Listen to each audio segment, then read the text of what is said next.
Hi everyone, and welcome back to Project No Buy. In this video, we're going to be doing the March recap.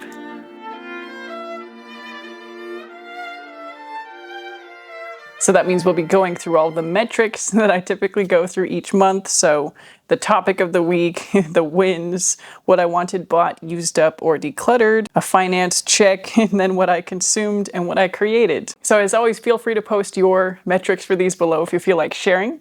And let's get right into it. So as you'll have noticed, the March recap is coming a little bit late because of some April Fool's shenanigans. Thank you for indulging me there. And in March, the main focus was working through the concept of wanting things and why I used to want so much more. We delved into TikTok videos again, examples of content that I kind of used to be influenced by, although not all of it was stuff that directly used to influence me. You know, I kind of already recapped this in the specific videos, so I'll not say too much more about that here. April's topic in general is about the lost art of not having more than we truly need, or in other words, the lost art of doing without. And it doesn't have to come from a lens of deprivation or negativity either, although that can be a helpful element, as I've discussed already on this channel, in order to motivate ourselves to consume less. So in April, I'm kind of going to be exploring those questions of what is it like to live with not too much more than we actually need, and then how much more than what we actually need is allowable or enough, or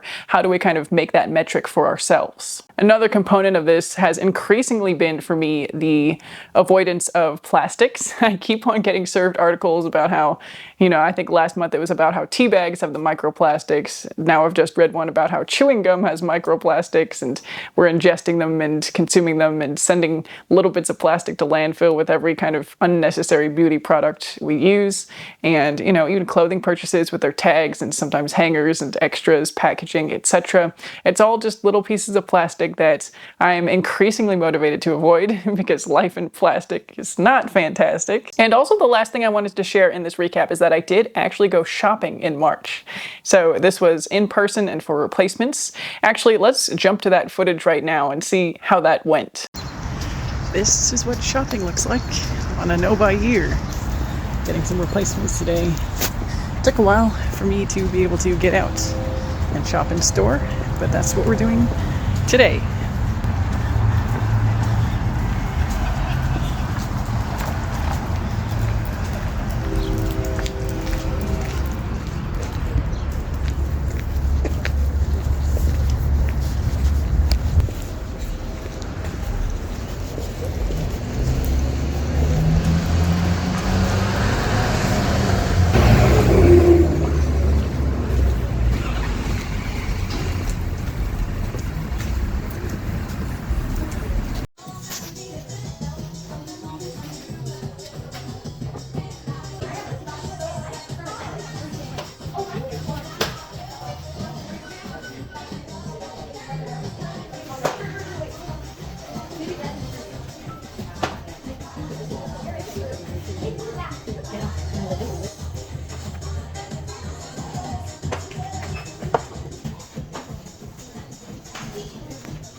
On the wall right over there.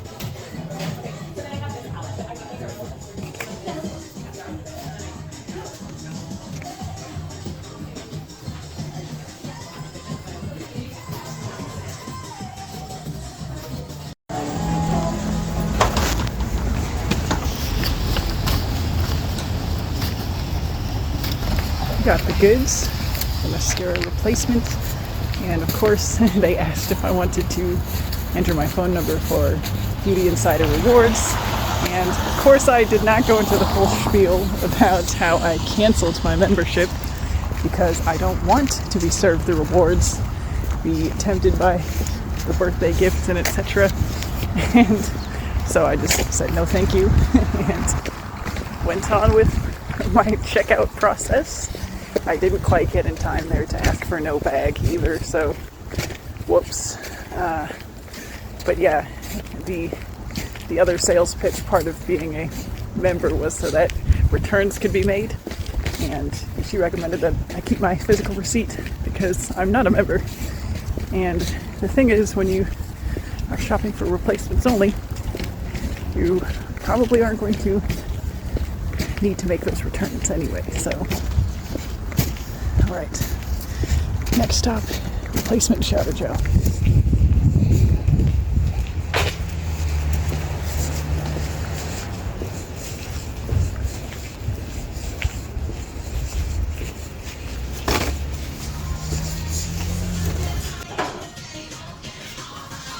Alright, got the goods. Went with the limited edition Wicked scent. So I think it'll work for both me and my husband. I know for many reasons using a bar soap might be better. Sustainability. For some people it lasts longer, for us it tends to dissolve faster. So the shower gel actually lasts longer for us. And my husband also doesn't like bar soap. So even if I were to use it, we would have to have both options. And so it kind of makes sense for us to just share the one and get the largest bottle that they have and try to save on the plastic that way. I will also say that I did not totally manage to avoid the allure of the free samples. I know I said I was done with free samples, but these ones were from Lush, and so I can bring back the plastic containers afterwards and not feel like I'm contributing little pieces of plastic to landfill, because they do take back their black containers. And I know, because that's where we get our shower gel, that we will have a reason to be back, and it won't just be mindless shopping. And so I did accept the samples for a body lotion and a body scrub, which are products that I do or have historically used, and my family can use these as well. And I know my kids will probably get a kick out of these little containers. And so we'll let them have their fun.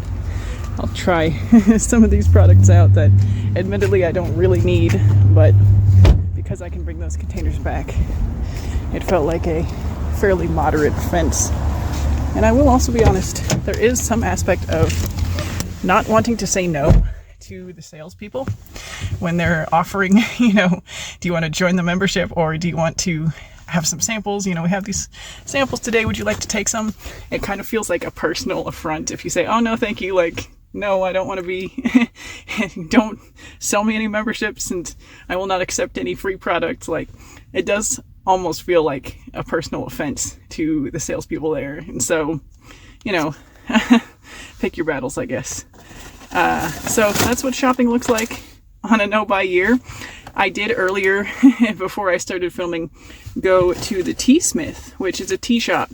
And I actually was looking online for lavender, organic lavender that I could buy.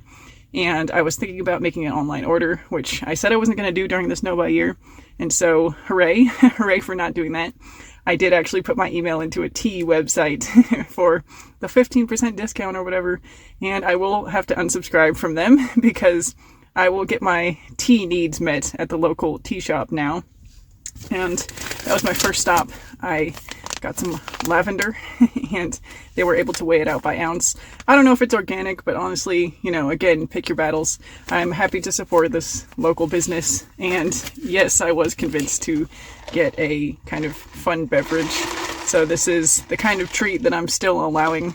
I know it's not going to be within everybody's no-buy rules, but as long as it's within reasonable budget. And honestly, I don't get any drinks out or rarely eat meals out either. So it's going to be one of the handful of times that this happens this month. And again, I was excited to try the new local tea place, or new to me. It's been an institution here for a long time, but I've never been there before, and it was exciting. I thought I should try a beverage and make sure that I would like to come back. Maybe I could bring my kids there sometime as well. They would have fun with that. They love boba tea as well. Okay, now I need to go to the post office and drop off a Mercari package before jumping back into the fray at home. I was able to do this today because I had work in the morning, and so I could make all these errand stops on my way home without disrupting everybody's schedule too much, since I already have people looking after my kids right now. So it's not, it's easier to add time on to a time that I'm already going to be gone than it is to make the trip to leave the house either with everybody with me or trying to get somebody to cover for the time that I'm just going to leave the house and try to do some errands. So anyway, mischief managed. We got the lavender for some lavender simple syrup that I'm going to make. We got a replacement mascara. That's the only thing I walked out with. And, well, aside from the bag and whatever this pamphlet is, about the savings event, great. Not going to be participating in that, clearly. And so only walked out with the mascara and the shower gel and the couple of samples that came with that. All right, I will say bye for now and see you in the next one, or back to the main video if this is part of the March recap. All right, so coming back from that shopping trip, I'm going to get to the stuff later when I go through the things that I actually bought. So we'll circle back to that, as they say. Some of the wins for the month of March are that I did have some things that I wanted. And even more shockingly, I may have started a wish list again. And so I have done a whole video on why I think wish lists can be a bad idea, how they're kind of like a to-do list but for shopping, and led me to kind of view shopping as like a activity to be completed, and made me want to shop more to cross those things off of that wish list. And I was very much in that mentality at the time of making that video. And I think there will be times where I'm in that mentality again. And, this is a tool to be used when it fits, but not when it doesn't, if that makes sense. And so it might be that I'm simply coming back around to a period of reasonable relationships with wanting things after the examinations in the month of March, and am able to have a wish list, a kind of holding cell for things that have crossed my fancy. And more likely than not, that'll be a holding cell of things that get taken off the wish list and or stringently evaluated for whether I need them or not. And then if they're things that I determine that I don't really need, as they are in most cases, do they fit the criteria of acceptable replacements or things to bring in for whatever reason, whatever legitimate reason? So I guess to discuss that more in detail, let me go through some of the things that are currently on my new wish list. Or actually, I'm going to wait and go into the wish list when I talk about things that I wanted specifically. So that will come later. And I also wanted to share, before I moved on to that another win of the month of March was kind of starting a capsule wardrobe experiment again. I know I did a very reluctant capsule as one of my first forays into capsule wardrobing on this channel, and I am approaching it a little bit differently this time, in that I would like my whole wardrobe to be more of a capsule. And while my final number of things might not be 30 or 40 or whatever a seasonal capsule would be, I might have, let's just say double that, a capsule of 80 as far as my entire wardrobe goes. And at that point, is it really a capsule, or are we talking about a complete wardrobe? But my point here is that I am paring down through the same kind of methods as a capsule wardrobe. So trying to have things that go together in a conscious way, right? In terms of colors and shapes and usability. And how this is different than what I've been doing before is that it does deal with things that I still truly like and enjoy wearing, but instead of decluttering, I'm putting those things away and therefore creating a capsule that's cohesive so that I can at least experience the supposed benefits of that and see if it's worth not hanging on to these things that I do still like, that still have, they're still very high quality, still have a lot of wear left in them. And what I might do is just hang on to those things indefinitely, since I do have the space, like I said in that video where I was, kind of doing a parody of getting rid of all my clothes for April Fools, and it didn't really work out. But similar to what I said in that video, I think I will be hanging on to these things indefinitely, if only for the purpose of reassuring myself that, I still have these things that spark joy, so to speak, but I don't have to get rid of them. I also don't have to wear them and use them if my wardrobe experience really is better having fewer nicer things, fewer curated things.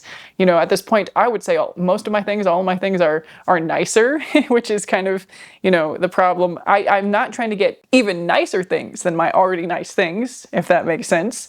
But I am going to try to see if the experience of having less that is more curated, more kind of like an artistic palette that actually is cohesive, is beneficial and motivates me to continue, I guess, honing down my style and therefore letting go of more things, whether it's through just putting them away and kind of pledging internally not to pull them out and wear them again. But I don't actually think it's that important whether I do or don't down the road in the future, since my main objective is actually just to not consume anymore, not bring any new things into my life. And I do foresee that if somebody else in my life has a need for, let's say one of the sweaters that I put away, I'm not going to hang on to it just because I like it. I'm going to give it to that person who actually can use it at the time. So anyway, that's where we are with the capsule wardrobe right now. And I don't know how much I'm going to go into wardrobe management in the month of April, just to foreshadow that. I do foresee that I will be going into it over the summer when I have more time, not working at my job and the ability to therefore take the time to get a bunch of clothes out and maybe make kind of style-oriented wardrobe exploration videos. So that's going to come in the summer months. Now, into what I wanted, bought, used up, or decluttered. So what I bought is a smaller category, so we'll start with that. Or maybe it's not actually, looking at my list. It might not be. March was actually kind of an expensive month as far as what I had for expenses. I was going to say what I bought, but a lot of this was actually eating out because of my work schedule. And let's see, let's go into it. I did have some dubious territory as far as the no-buy goes, the no-buy aspect, not buying things that I don't strictly need. I already shared that I bought a replacement pair of concert pants.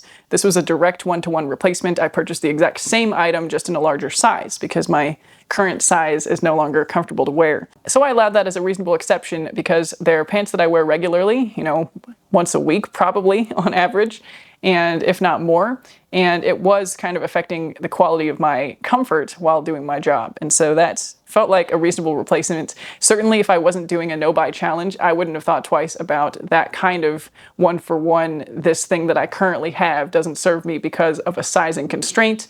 And by getting the same thing in a larger size, I can be more comfortable. So there was that. I then got a birthday present for my husband. We got one of those popcorn pots that you can kind of stir, a whirly pop. Again, I try to avoid brand names in general, but we'll let that one slip in. And so the pants were about $140 to share prices here. The popcorn maker and all the popcorn kits, we got quite a lot, so it was fairly expensive, was $86. And, you could judge me for that if you want, but again, I'm just sharing a recap here.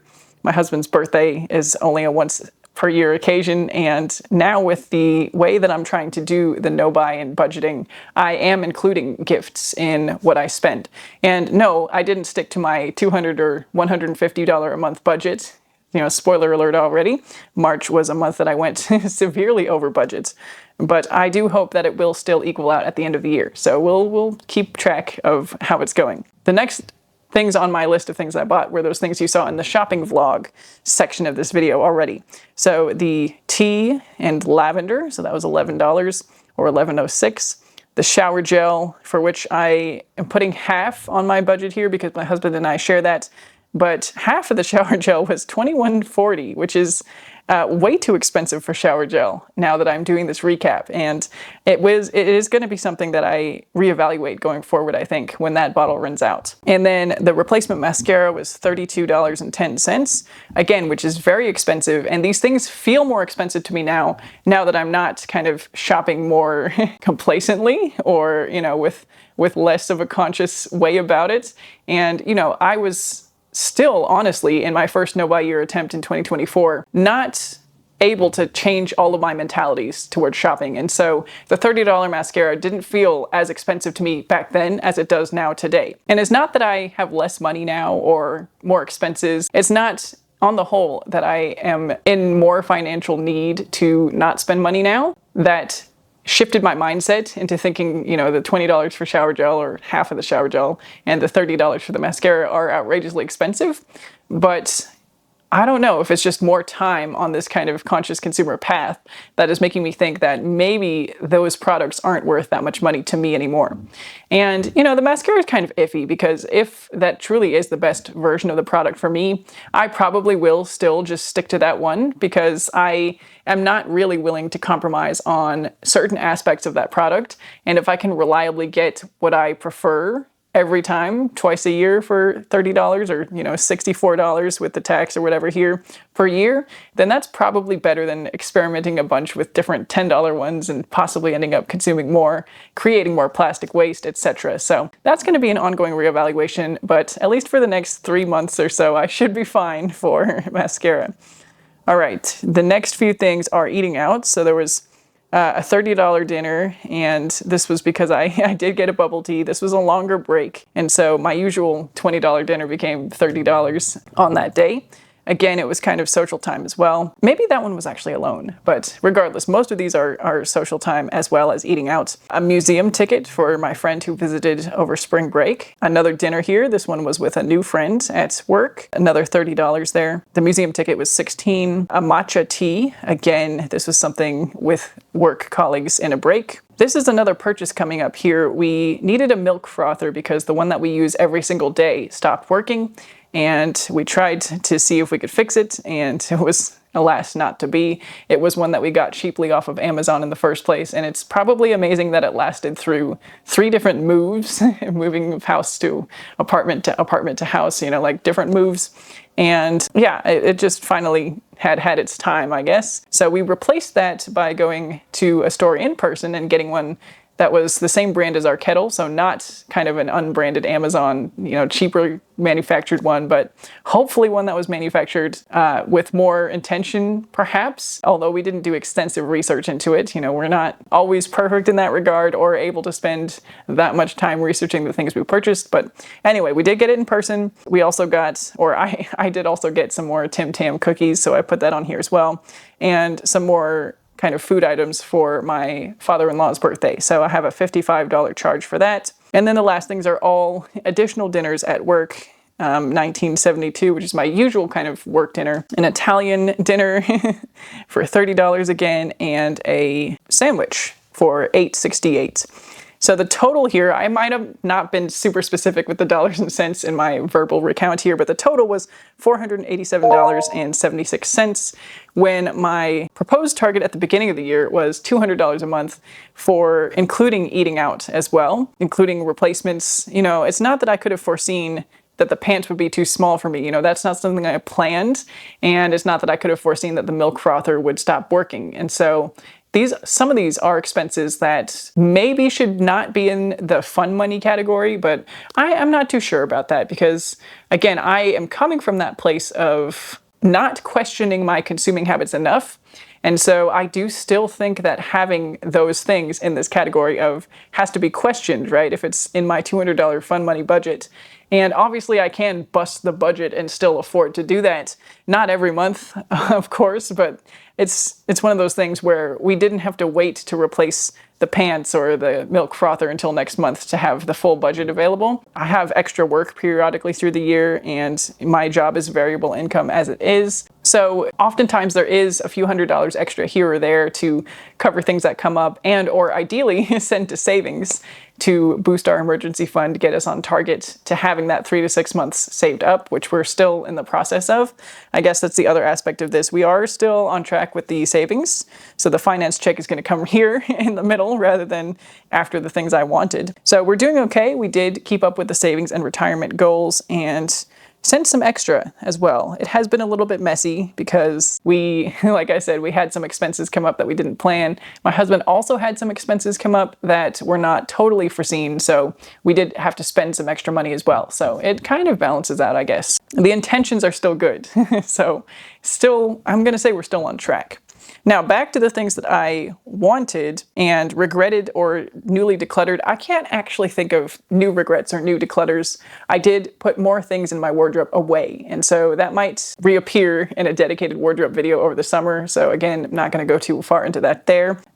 Regrets, I don't know that I have anything specific, and or it might have happened so long ago now, so many days, so many weeks ago in the month of March that I just didn't write it down and can't recall. So apologies for the imprecision of that category. Now, getting back to the wish list and the things that I wanted. Let me pull up the wish list that I now have and go through all of those things. And actually some of these things were on here from before the no-buy attempt and before I stopped having a wish list. So I will go ahead and screenshot literally everything on here so that I can go through the whole thing and you can kind of see where my thoughts and processes have been. Okay, so firstly, the oldest item on here is a dishware set. It's the Memphis Le Boule from Villeroy and Bosch. And I did see this on an influencer's YouTube channel at first.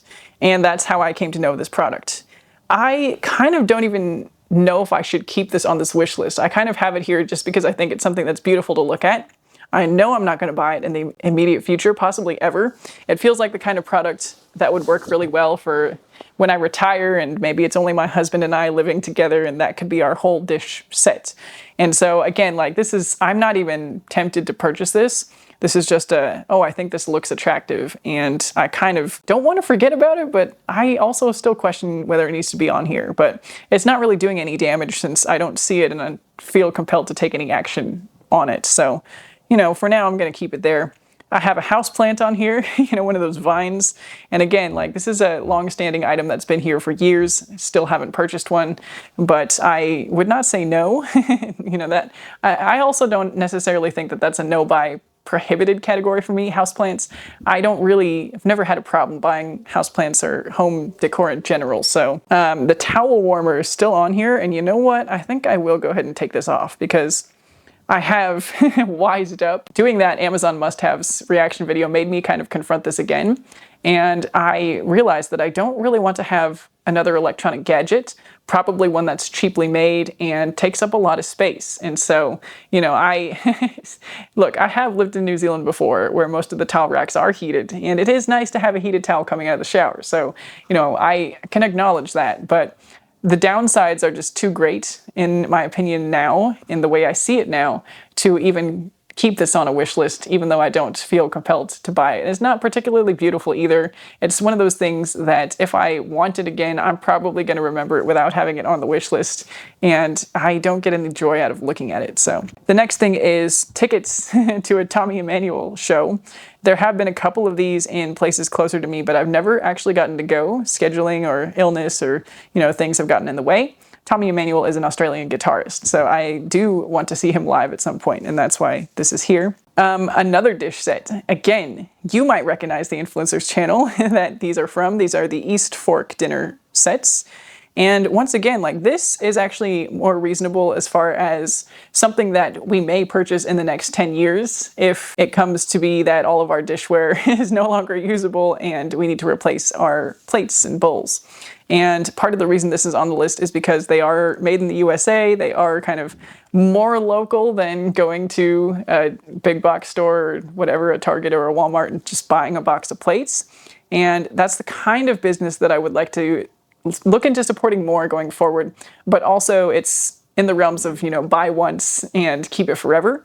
And I won't be buying those until we're at that point. So until people are old enough to not break plates, handling them, washing them. And so, it's not a thing that I'm worried about wanting to buy sooner than that, right? They could go on sale, but it's simply not the right time. And so I'm not going to be falling into the trap of having this on the wish list and wanting to complete that by buying it. The next thing is period underwear.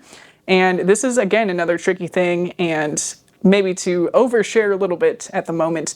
We're not entirely sure whether we're done with having children or not. And obviously, if I get into the process of having children, growing a baby again, then I won't need the period underwear for who knows how long.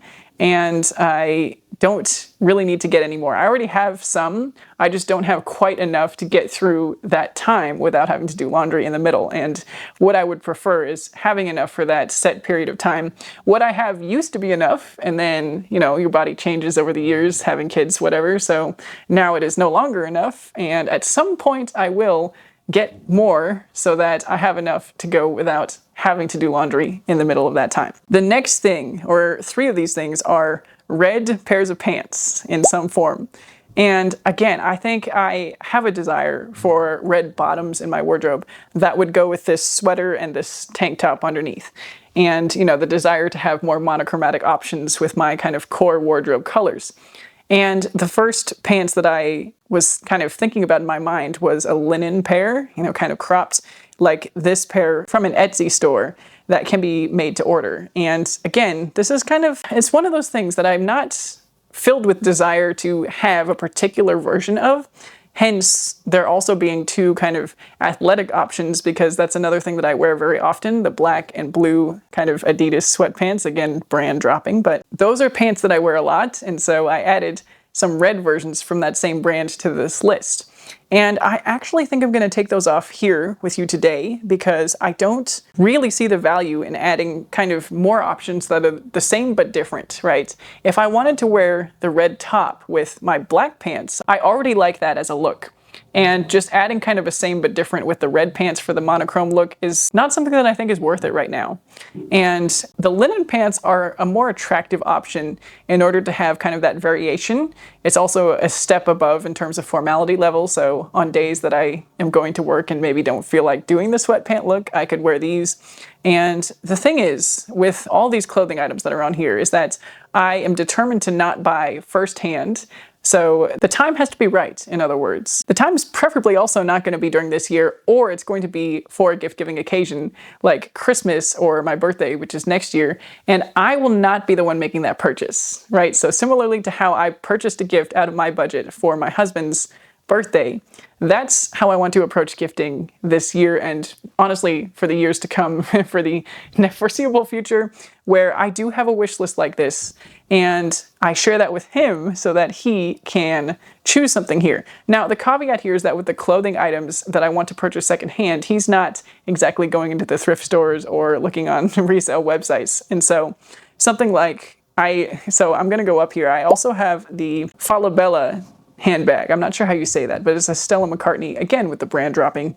I read Fashionopolis this month, which I'm going to get back to in what I consumed, but I honestly was heavily influenced to want to represent by having a Stella McCartney item. And I actually had a dupe of this bag before, and I got rid of it because it was loud. The chains are actually pretty loud, and it felt not entirely my style, although I did have some regret in reselling that bag.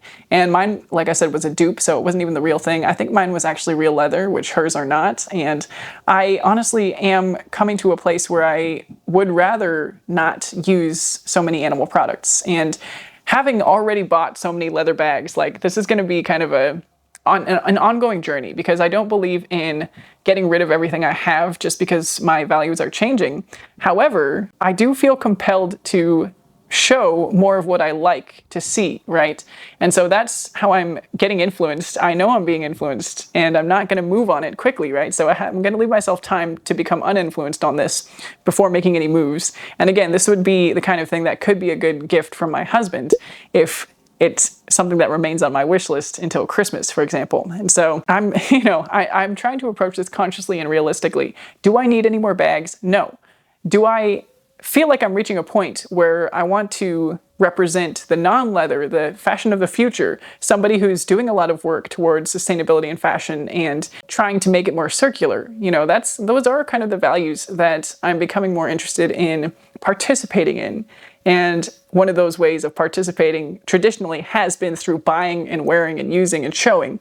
And do I want to continue participating in that way? That's another examination, right? Because I acknowledge now that when I put together an outfit, it doesn't have to be doing all those things, but it kind of inevitably is to some people out there. And so we're going to talk about this in a dedicated video as well, so I'm not going to go too far into that. But the point is, I have these bags on my wish list now, knowing that I don't need any more bags, and having this kind of value debate in my own mind, and definitely not going to make any moves on them in the near future. And if they are brought into my life, one of them, I don't think I'm going to take the black one off because I would not continue to want the basic black version. Part of the reason that I'm attracted to this as well is because I don't have a bright blue kind of leather or leather look bag, and this could possibly fulfill that kind of, not gap in my wardrobe, because it's really not a gap. I have so many handbags, but fulfill that kind of look desire in my life of having that bright blue accessory to match with all the bright blue shoes I have, all the kind of other bright blue stuff that I have. And that's where this is going to be left for now. Right next to that bag is a black dress, again by a brand that was featured in, I think, both of the books that I read. I read the Fashionopolis book as well as Overdressed, two different authors. And the brand in question here is Elizabeth Suzanne. Because I'm dropping brands all through this video, I will go ahead and tell you, not to influence you though. And I have heard of this brand before. I used to watch channels that kind of promoted this brand. And this is in danger of being one of those cases again where I want to try the brand, and so maybe that's why I want this thing. However, I do also have historical proof of concept with a dress like this. Specifically, it's a black kind of loose-fitting mini dress. And I had one of these that was one of my most worn items. It was in a cheap kind of fast fashion fabric, and eventually it kind of ripped and became see-through the more I washed it. And so I had to let it go, but it was one of my most worn pieces, if not a piece that I felt like, I didn't actually feel like it brought me a lot of joy, but I would wear it a lot and I felt good in it, if that makes sense. It wasn't something that mentally excited me, but it was so practical and I felt good in it. I felt like I looked good in it as well. And so that's why I'm attracted to this particular dress here. It is fairly expensive, but what I've learned is that clothing maybe should be expensive and purchased sparingly. Again, a topic of a future video, so I'm not going to go into that here. But anyway, this is another kind of thing that would make a good gift, and this one maybe more especially so because it would be purchased new from the maker. And I think the way that this brand does things is things are made to order. So you order it and then they will have a period where they're cutting and making, and it'll take a few weeks to get to you. And so this is just something that's on the long-term radar. I'm definitely not going to make any moves on it now. And it is one of those things where if there's a gift-giving occasion for my husband to select something from a list, he can choose one of these things and surprise me. And I'm not going to be, the things that I don't get aren't going to be things that I need to immediately go buy, right? That's not the function of a wish list for me anymore, right? It's not a holding cell for things that I want to buy and might eventually buy and probably will eventually buy. It's now a holding cell of things that I find interesting or like for a certain reason and don't need to buy. So in between the linen pants and these new kind of clothing items, not new, but like new to me wanting, are a few more things. Flower hair clips. This is on this list because I think that might be a fun craft to do with my kids at some point, because they really like this kind of thing. They really like hair accessories and flowers, and this is just kind of a placeholder for, if I'm at a thrift store and see some fake flowers or something like that, it's just kind of a long-term, when the time is right kind of placement here. The Pollen, again, with the brand dropping, little phone case here, I think I can take that off of this list as well. Because again, that was kind of one of those passing fancies of a functional kind of micro bag. I have a couple of micro bags in my collection already, but because they don't fit the phone, they're not really that functional as far as being the only kind of bag that I need to carry. And I was thinking momentarily that if I had one that fit the phone, that would kind of solve the need of a micro bag that actually fits everything. But that's not a need. It's really not a need. The other part of the reason that this is on here is that the woven leather is interesting to me. I find that attractive to look at and kind of aesthetically pleasing. Kind of, again, like a little leather sculpture. But that is not something that I need more of in my life. And so I feel pretty comfortable not having that on the immediate wish list. If I'm working towards a future where I don't have more than I need and don't, to some degree, right? The way that I'm doing my wardrobe in general is kind of exempting accessories at this time because I don't want to arbitrarily get rid of things like shoes, bags, belts, or, not that I have a lot of belts, but things that, in the case of shoes, they'll wear out. In the case of bags, they'll be rotated and possibly given away at some point. And so I'm kind of being more careful as far as when to resell, when to put away. And it kind of all depends on the further developments that I have, doing more and more reflection this year. And so I am not writing it off that I'm not here to say that I will never ever buy another new handbag or I'll never acquire another bag of this brand, even though they're kind of getting to a price point that I'm not really comfortable with anymore. So that may be the case. But anyway, TBD, I'm going to move on from that for now. The next thing is a long black skirt. And again, this is a result of reflecting on my concert black wardrobe. Do I need a long black skirt? Not really, but would it make some outfits easier? Would it help me get more use out of some of my tops? Yes. And again, if I'm in a thrift store and see the perfect long black skirt. And by perfect, I mean one that will actually serve my purposes, one that ideally has some texture in the fabric, so kind of either pleats or crinkles, the price is right and fit is right, the length is right, then I think that's kind of why this is here, right? It's a long-term thrifting item that I don't actually have to have, but if I do see the right one at the right time, then it's kind of like, you know, ideally not this year again. I'm not going to the thrift stores, I'm not looking online, but it was just a passing thought that I felt some comfort in putting on this list, if that makes sense. It's kind of like I'm going to get it out of my head so that I can stop thinking about it. And maybe after this no-buy year is over and I do venture back into thrift stores again, that'll be a time when that's just something that's on my gentle radar. And again, no compromises, right? Like I'm not going to buy anything that's not perfect. Ideally, I'm not going to buy anything that I can't see in real life before committing to that purchase. And it's just, again, like I think this is ideally how wish lists should be used to shop more consciously.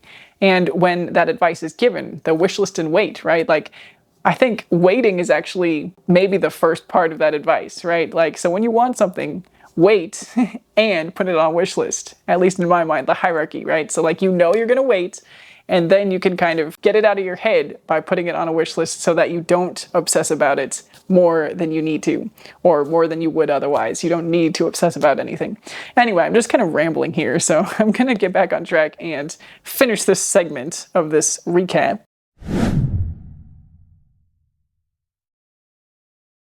With the last thing on this list, which is actually an electric 5-string, so kind of like a violin-viola combo, I have been getting to the point, again, this is a long-term thing, a long-term kind of thing that will have to be saved up for, since it's probably going to be a thousands of dollars thing, not like hundreds of dollars or less than, you know, it's not going to be cheap, in other words. And this is something that's not going to happen until I have proven that I am going to continue with my covers work, covers projects. It's not the kind of thing that I want to acquire unless I know I'm going to be performing on it either, right? So in public, live in front of people, and it's not the kind of thing that I would just do for recordings or just in my bedroom, in other words. So I am going to be hopefully committing to my Summer of Songs project and launching this year as far as the acoustic viola pop covers, and we'll just see how that goes. Ideally, in the next symphony season, I will do some outreach live. That's kind of like a gentle way to test it out.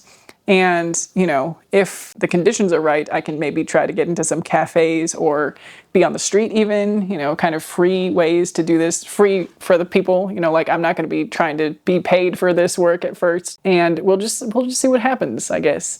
And then if the time is right, or when the time is right, or however it unfolds, then I might look into getting an electric version as well. It'll be easier as far as like the microphone and stuff like that, because the setup I have right now, I don't think I can do in a public place because it will pick up the background noise. And so it has to be fairly quiet. I can do my recordings on it, of course, and there might be some kind of other product that I could get. I'm not a tech person, so like, I don't know if there's something else I need to put in my, like plug it into, and before I plug it into the wall or whatever, the amp, the speakers. But anyway, so that's a long-term thing. So that is a summary of my wish list at the moment.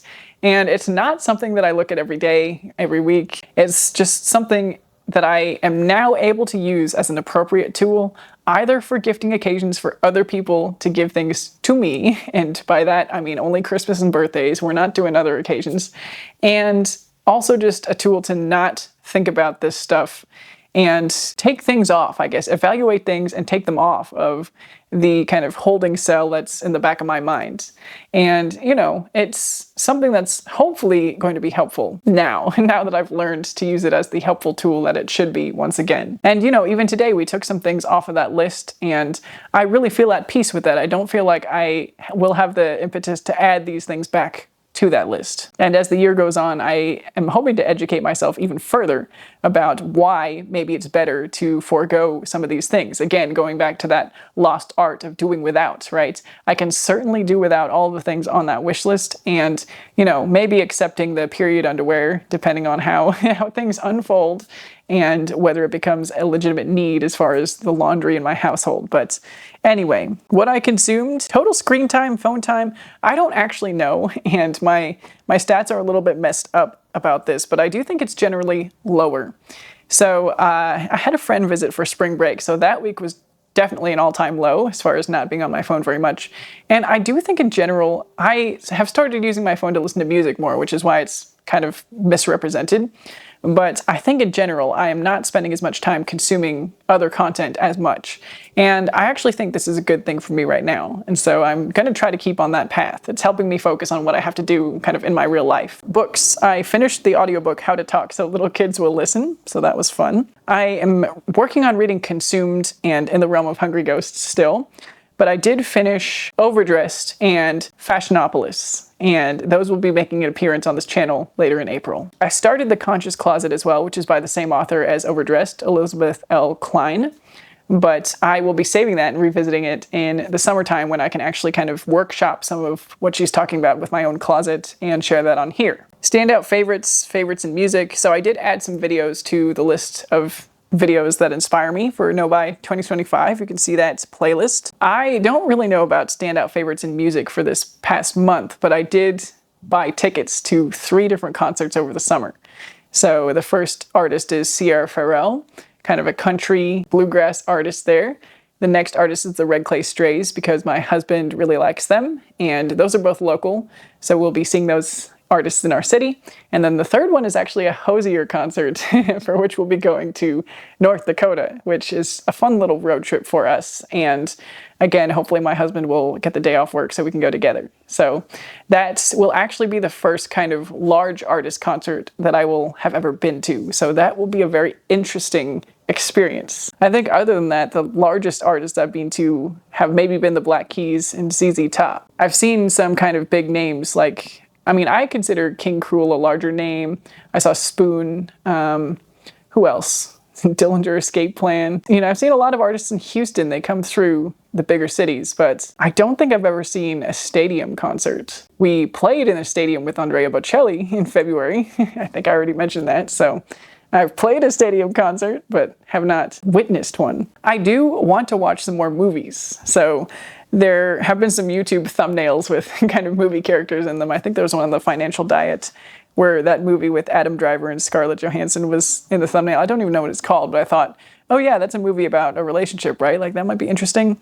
I've been seeing all the discourse on It Ends With Us, and I'm curious to see that as well. I don't expect to enjoy it. I didn't enjoy the book at all. I'm not going to get into that now, but I do kind of want to see the movie. And I kind of indirectly watched Pirates of the Caribbean when we played it at the Symphony. So we did that twice. And you can't really see the screen while you're playing, but it was really fun and it kind of made me want to watch that movie again too. So I might be watching some movies. We are also just about to do a Green Day tribute concert at the Symphony, and I do plan to do the opening address for that because my first CD ever was actually a Green Day album, and I might have to read some sponsorship messages along with that intro message for sponsors of the Symphony, of course. And so we'll see how that feels, especially after my April Fool's spoof of sponsorships. All right, viola pop covers. In March, I did 5 or 6. Let's just say 5 because the last one was kind of a throwaway. But I did This Must Be the Place by the Talking Heads, Bad Guy by Billie Eilish, When I Come Around, the Green Day, Everlasting Light by the Black Keys, and Work Song by Hozier. I also did All Is Found, which is a Frozen song, but that one turned out to be more of a chord progression kind of deal. It didn't have really iconic riffs in the song, and so I kind of just laid down chord patterns and need to flesh that one out later.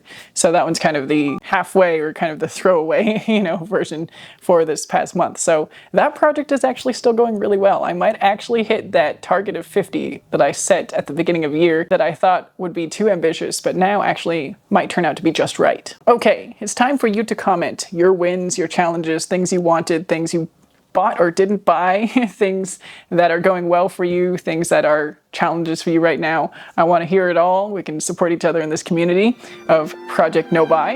And with that, I will say bye for now. Hope your March went well and hope your April goes even better. See you in the next one.